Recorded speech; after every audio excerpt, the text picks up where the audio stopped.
estudar contabilidade aplicada ao setor público, CASP, para concurso público. Será que muda alguma coisa na área fiscal e na área de controle?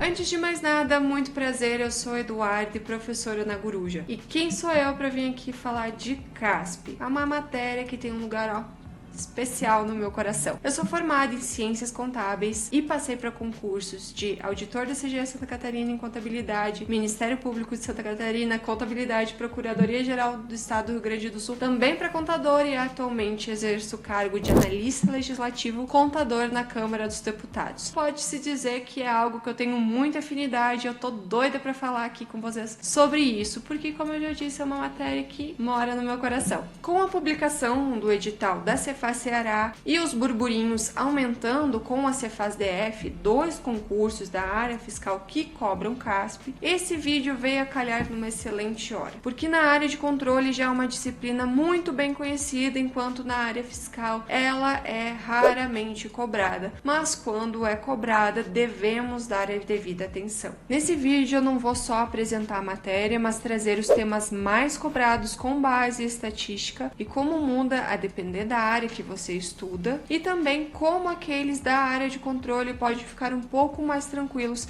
que vão ter sim pontos em comum com aquilo que já estudaram. Antes da gente entrar no que mais cai, a gente precisa saber o que afinal é a contabilidade pública. Ela vai cuidar do registro, evidenciação e análise das contas públicas dos órgãos aqui no Brasil. Ela vai possuir uma lógica diferente da contabilidade geral e avançada que os alunos da área fiscal já estão muito bem acostumados. A ênfase, ela vai se dar não apenas na parte patrimonial, mas também na parte orçamentária. E na contabilidade a gente fala que são 3 mundos: patrimonial, orçamentário e de controle. Sobretudo a parte orçamentária, ela ganha um destaque maior, principalmente nas receitas e nas despesas públicas. Além disso, nós temos também alguns procedimentos específicos no campo patrimonial da contabilidade que diferem da contabilidade geral. Como eu disse, na área de controle, ela está muito mais presente e tem inclusive um peso alto que não dá para negligenciar, sobretudo para aqueles que prestam concursos com formação geral na área de controle ou com formação específica em contabilidade. Já aqueles da área fiscal não estão tão acostumados com essa matéria, mas como eu falei no começo, eu vou trazer alguns pontos de afinidade e mostrar exatamente o que vocês devem ficar atentos. Eu vou apresentar aqui com base nas estatísticas retiradas no site TEC Concursos, que é um site de questões. Esses números, eles foram filtrados nos últimos 5 anos e das 3 principais bancas: FCC,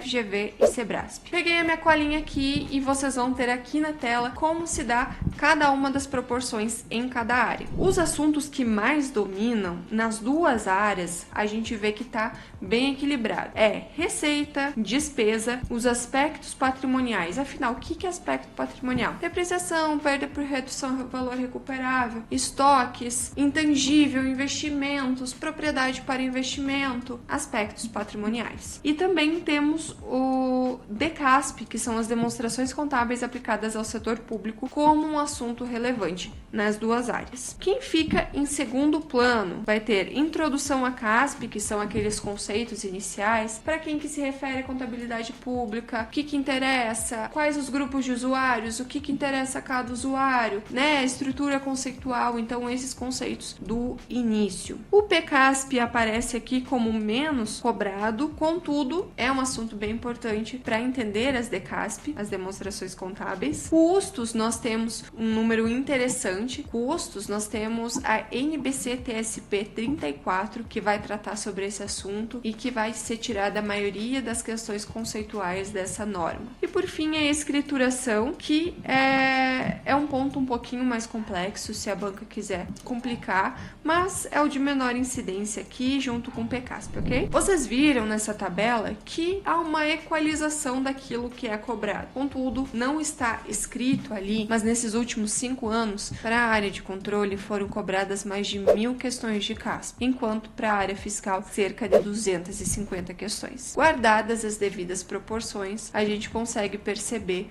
como é muito mais explorado, tem muito mais espaço para ser explorado CASP dentro da área de controle, com a devida profundidade que a área exige, enquanto que na área fiscal se mantém ali num quantitativo bem razoável, bem mínimo de questões nesse decorrer dos 5 anos. Como dito, embora o percentual seja muito semelhante, a gente tem uma diferenciação entre a área fiscal e a área de controle. Enquanto a área de controle consegue exaurir, aprofundar bastante os temas, seja pelo quantitativo de questões cobradas, pelo histórico ou até mesmo pela importância, a área fiscal tem menos questões, o que dá margem para explorar conceitos um tanto quanto mais rasos, conceituais. Eu entendo que a gente não pode se apegar tanto nisso, apesar de ser uma tendência. Na verdade, a gente tem que se preparar para o pior. Mas quando no pós-edital a gente acaba se deparando com uma matéria nova, fica de fato difícil alocar uma energia muito profunda em uma matéria que talvez não se repita em próximos concursos da área. Por isso, ficamos atentos às estatísticas. Agora vamos entrar um pouquinho especificamente dentro dos assuntos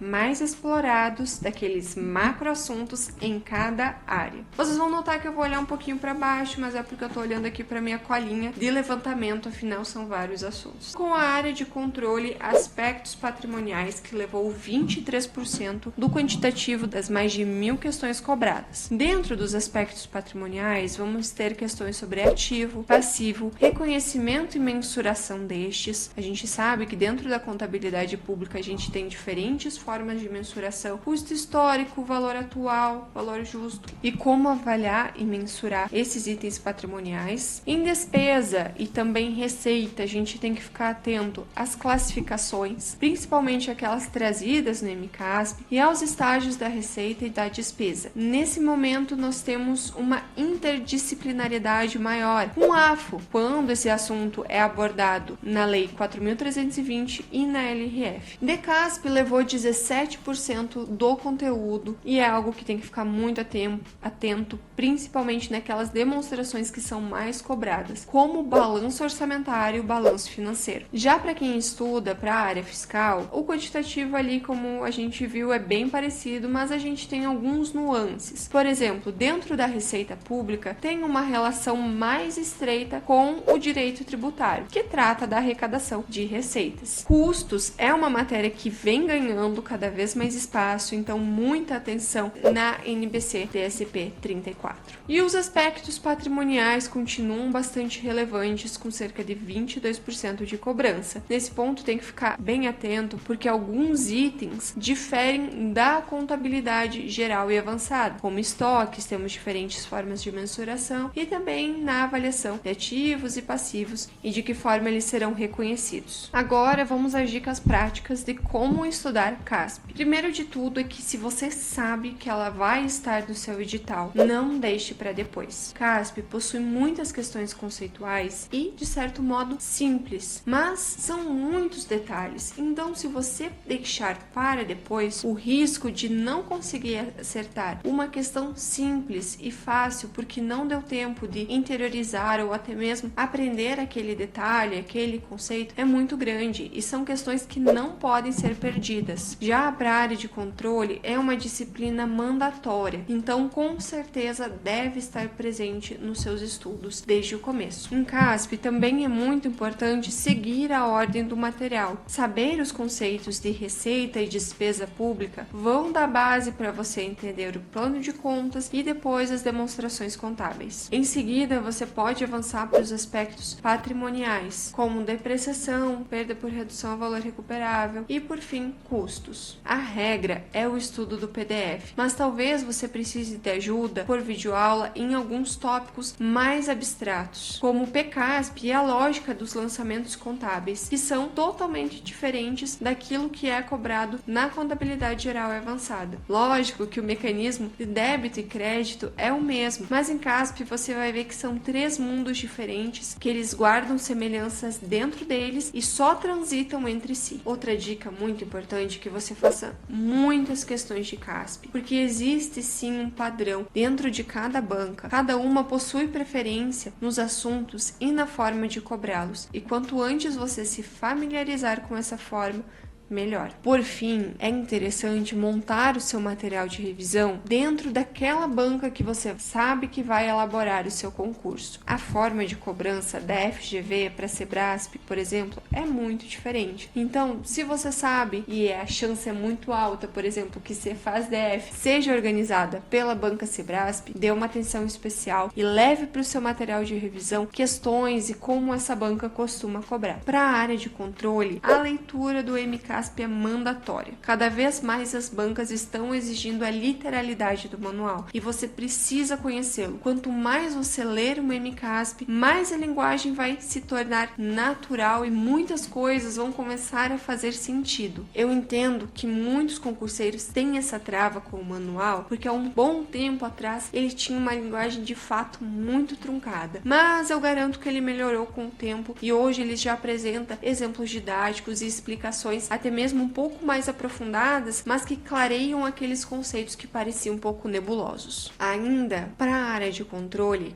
CASP é uma matéria que aparece com frequência nas discursivas. Por isso, além de dominar o conteúdo objetivamente, você precisa saber escrever sobre, conhecer a linguagem técnica adequada a cada contexto, os conceitos, as palavras-chave. Ao estudar, vale a pena você praticar algum assunto que é muito demandado. Por exemplo, estágios da receita e despesa, classificação delas. Isso vai te preparar tanto para as objetivas quanto para as discursivas. Agora um recado especial para quem é da área fiscal, que talvez esteja arrancando os cabelos com mais essa disciplina nova dentre tantas outras que vai precisar estudar. Você vai reparar que muitos assuntos e muitos conceitos se repetem na área fiscal quanto na área de controle. As semelhanças entre contabilidade geral e contabilidade pública são várias, como o débito e crédito, a forma de calcular a depreciação, a perda por redução ao valor recuperável. Se você já teve um contato com AFO, melhor ainda, porque você vai conhecer bem receita e despesa, as fases. A dificuldade, ela pode se dar pela parte orçamentária, pelo PCASP, que é o plano de contas aplicável ao setor público, e as demonstrações contábeis aplicadas ao setor público, além de alguns nuances, algumas diferenças que são abordadas dentro de contabilidade pública, como os estoques, que é um assunto bem demandado. Como eu disse, contabilidade pública tem muitos conceitos e as questões abordam eles de forma muitas vezes simples. Então, perder essas questões por falta de contato, por falta de revisão, pode custar muito caro. Afinal, a maioria dos candidatos que estudaram aquele tema tende a acertar. Portanto, se você sabe que essa matéria vai estar na sua prova, comece o quanto antes estudando, com aquelas dicas dadas, respeite a ordem dos PDFs, veja quais assuntos mais caem e aqueles que vale a pena lutar por um ponto. Esse foi o vídeo de hoje. Eu entendo que CASP pode parecer um pouco assustadora no início, mas com método e constância se torna um verdadeiro diferencial para a sua aprovação. Eu espero ter ajudado e até a próxima!